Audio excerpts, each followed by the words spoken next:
ஒரு பெண் விரும்பினால் கூட, ஒரு ஆண் விரும்பினால் கூட ஒத்த கால நிக்கிறாங்க பெற்றோர்கள் பல பேர். முடியவே முடியாது, அதற்கு வாய்ப்பே இல்லை. நான் யார கை காட்டணும் அவனை தான் நீ திருமணம் முடிக்கணும், நான் யார கை காட்டணும் அவங்களைத்தான் நீங்க கல்யாணம் முடிக்கணும். ஆண்களுக்கு அவனுக்கு விருப்பம் இருக்கோ இல்லையோ, அவன் ஏத்துக்கிட்டானோ இல்லையோ, அவனுக்கு பிடிச்சிருக்கோ இல்லையோ, அதை பத்தி எல்லாம் எங்களுக்கு கவலை இல்ல. நாங்க தானே உங்களை பெத்தோம், நாங்க தானே உங்களுடைய பெற்றோர்கள், நாங்க சொல்றதா நீங்க கேட்கணும். நீங்க எஜமானர்கள் இல்லையே. அவங்களுடைய எஜமானன் யார்? அல்லாஹ். அவன்தான் அவங்களுடைய வாழ்வில் எது ஹலால் எது ஹராம் என்று விதிவிலக்கை கொடுக்க முடியும். நீங்கள் அவர்களுக்கு வழிகாட்டலாம், அவர்களுக்கு ஒன்றை முன்வைக்கலாம், ஆனால் வற்புறுத்தலாமா?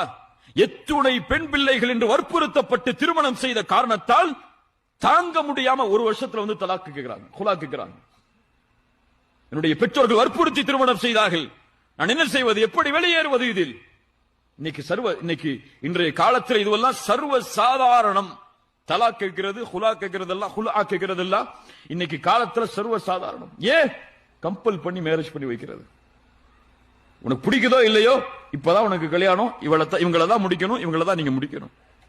எனக்கு அந்த பெண்ணை பிடிச்சிருக்கு, திருமணம் செய்ய ஆசைப்படுறேன், அப்படிலாம் பேசக்கூடாது.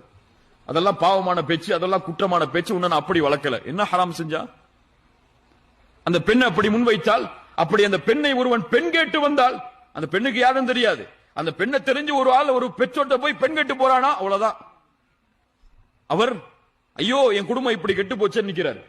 அதுல என்ன தவறு இருக்கிறது? ஹலால் தானே. ரசூலுல்லாஹி ஸல்லல்லாஹு அலைஹி வஸல்லம் அவர்களிடத்தில் பெண் கேட்டு வரவில்லையா?